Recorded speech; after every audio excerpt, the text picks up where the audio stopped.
Hey everybody, welcome to Board Game Heaven. This episode, I'm taking a look at Witless Wizards by Chris Marling, published by Drawlab Entertainment. And this is a card-driven game for 2 to 4 players, which plays in about 15 to 30 minutes. And it's about wizards battling it out to be the last man standing. So let's have a look what's inside the box. I'll set up a game, explain the rules, and then I'll give you my final thoughts. Okay, let's have a look at Witless Wizards by Drawlab Entertainment, along with 2 extra expansion packs. So, the front of the box has some night artwork, and the back of the box has a bit of an explanation there, and some example cards. Not much else, so let's open up the box and see what's inside. Alright, so first of all, the rule book. There we go. The contents are listed here. And it tells you how to set up a game,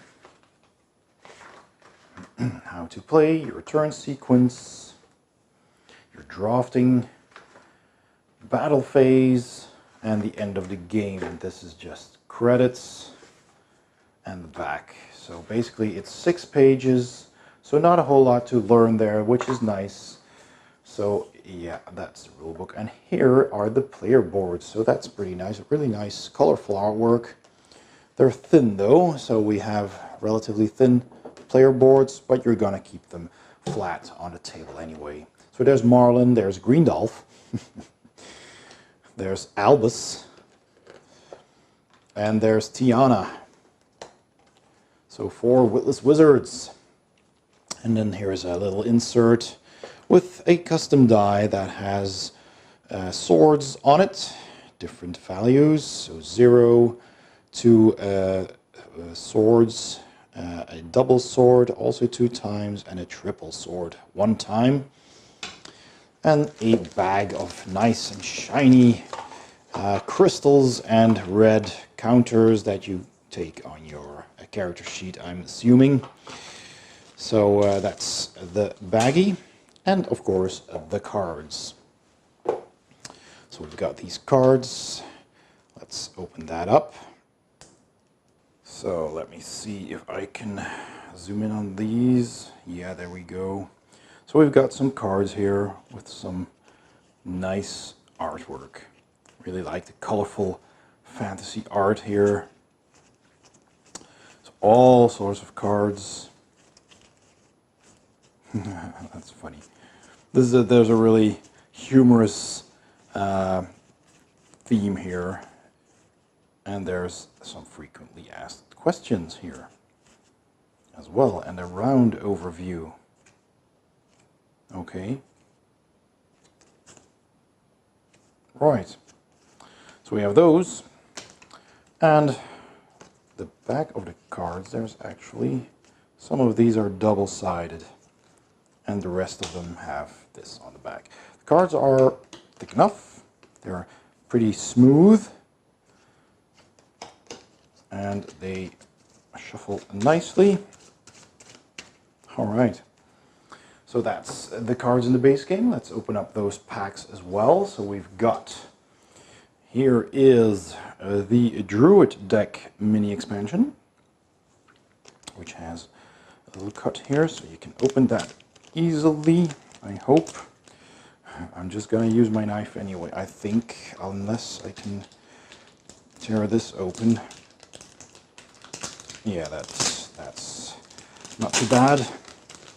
Alright. And inside there is an amulet of life.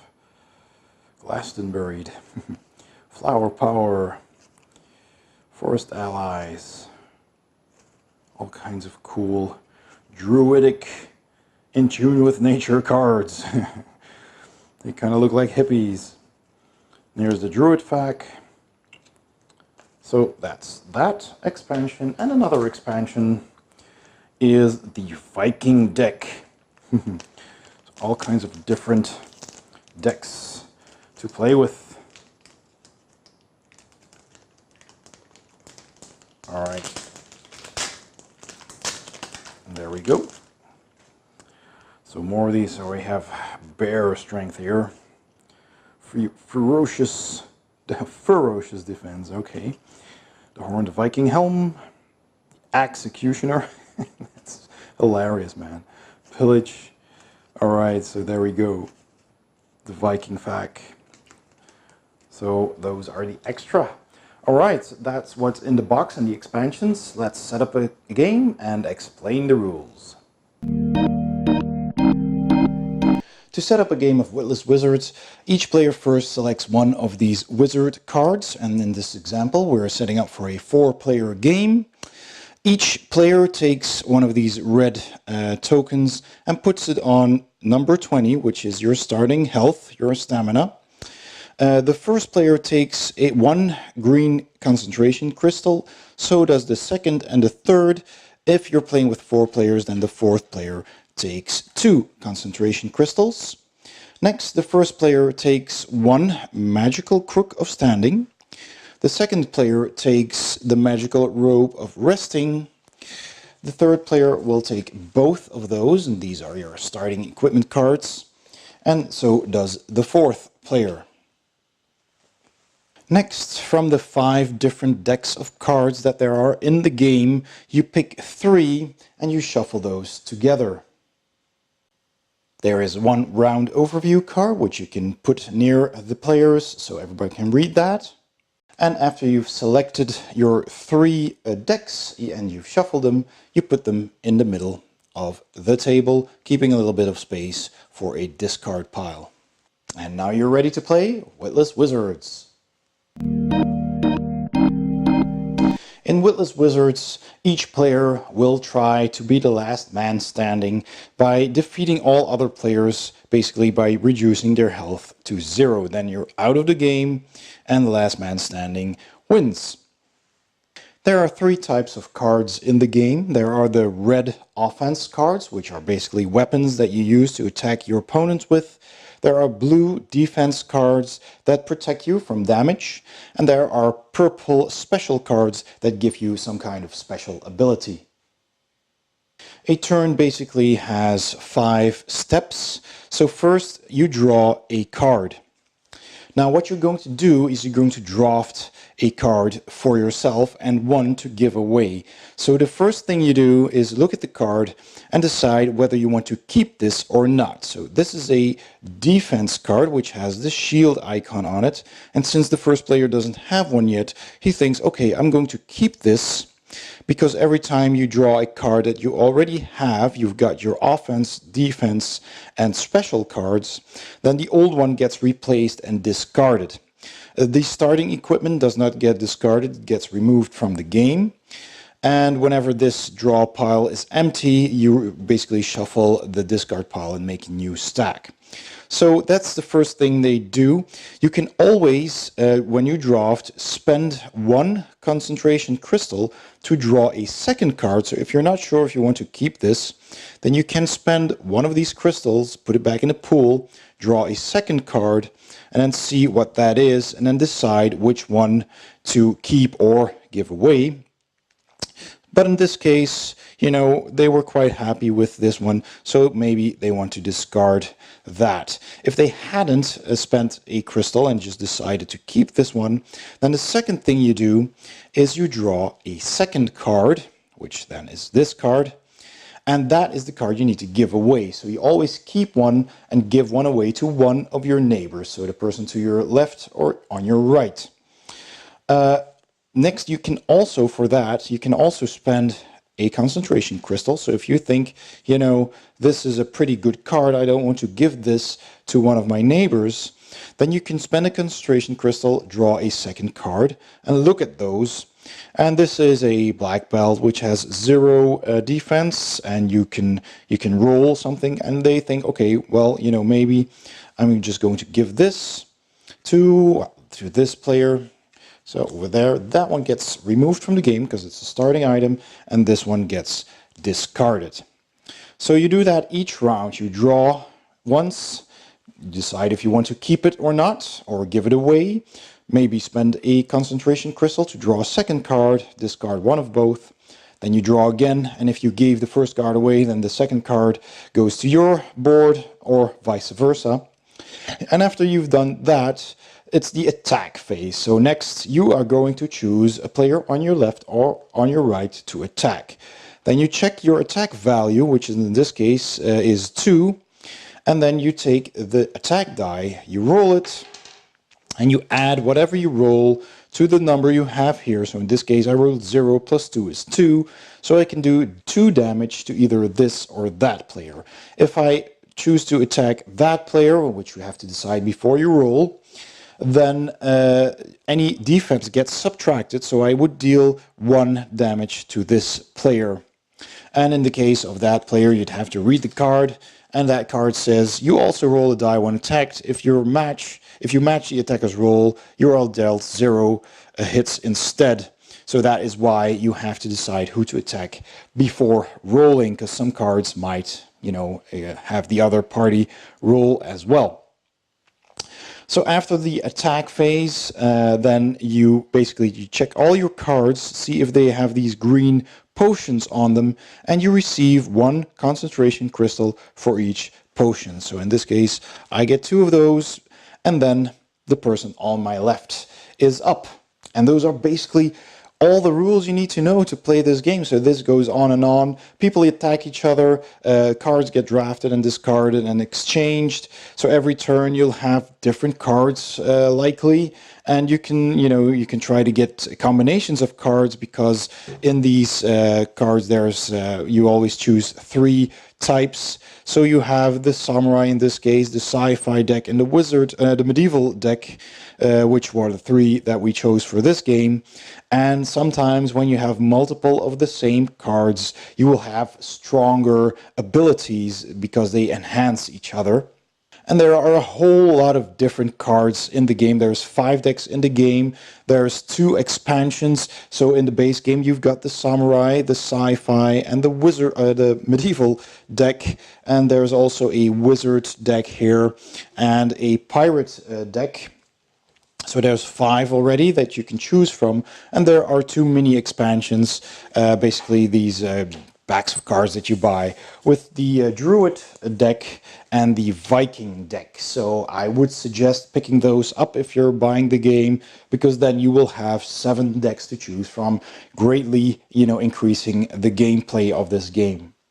Whenever a player is in the red zone, basically weakness, it says here weakness, then you're weakened.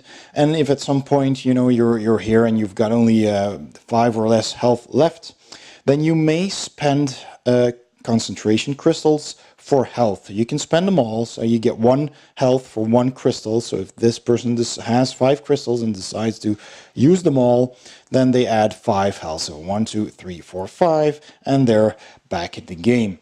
And once you reach 0, then you're out of the game, and the rest battle on until there's one last man standing, and that person wins the game. Finally, there are also a couple of frequently asked questions which are printed on these cards, and they kind of explain some of the cards from the different decks that require a bit of extra explanation. So those are also handy to keep nearby. And that's everything you need to know. Let's go to my final thoughts. So my final thoughts on Witless Wizards by Drawlab Entertainment. Well, first of all, let me talk about the artwork. I really like the artwork. It's good enough, I think. It's funny, it's humorous, it's clear, it's very colorful. I like it. You easily recognize the theme in all the different decks, There's a lot of fun there, there's a lot of humor. There are all these crazy wizards in these different themes. And the artwork works. I enjoy it. It's relatively simple, maybe. I wouldn't say simple, but the cards are pretty basic. You've got the 3 colors, you've got the character artwork, and you've got some of the numbers for tracking your health. It's simple, but it works. So that's fine. I think the cards were done a lot better than the player boards, but that's fine too. I enjoy it. I like looking at the artwork on the cards, and reading what they do. So all of that is fine. The gameplay itself is a lot of fun. It's short. It's a filler game, you know, but I really like the idea of, you know, drafting the card and seeing if you want to keep that card or give it away, or maybe, you know, sacrificing one of those concentration crystals to see if you can draw something better or worse for another player. So that's that. That's fun. And then trying to, you know, get your character to be powerful, and you know, so you can do a lot of damage or a lot of defense for when the other players attack you. I'm just whittling away, you know, the opponent's health, and that goes pretty quickly. And I also like, you know, when you're playing with more than 2 players, I actually enjoy that a lot more than playing with 2 players, because, you know, with 2 players you'll be attacking each other and it'll be over pretty quick. But with 3 or 4 players, you know, you got a lot more people to choose from. You're always a attacking person to the left or the right. But, you know, stuff happens before your turn comes up again, and you might have a whole set of different cards by then because people, you know, exchange cards with you. And, well, that's a lot of fun too. You know, you can have this idea of what you're going to do next, and then everything changes. And then you need to come up with a different strategy. And who am I going to attack now? Well, let's see what the cards give me. So it's very random. There's a lot of luck involved. You know, you never know what you're going to draw, and, you know, will you have enough concentration cubes to sacrifice to see if you can draw something better. You can also use those cubes to gain some health back when you're weakened, which I also like. So it's good to save up some of those cubes or crystals, and then, you know, see when you're at the final 5 health points, just spend them all and get back in the game. So I like that as well. The only real issue is that the game does have player elimination, which some people might not enjoy that much. But in honesty, the game is so fast that, you know, if you're taking out of the game, the remaining players will have killed each other off quite fast. So you won't be out of the game very long. So it is there, but the game is fast enough that that really does not bother me at all. And, well, basically that's really it. It's a very light, very fast filler game with a fun theme, fun cards. I like the fact that besides the 5 cards that you get in the base game, there's also the 2 expansions that add 2 extra decks. So you get 7 to choose from. And, you know, you pick 3, you can swap them up a lot. So there's plenty of replayability here. And I just really enjoy playing a nice little filler like this, you know, in between the heavier games, or at the end of the day when you've got, you know, like 15 minutes left. Let's play a quick game of Witless Wizards. So that's really enjoyable. I like it. I'm giving it a thumbs up. So that's Witless Wizards by Drawlab Entertainment. Thanks for watching. I hope you enjoyed the video. If you did, give it a thumbs up. Don't forget to subscribe, and I'll see you next time on Board Game Heaven.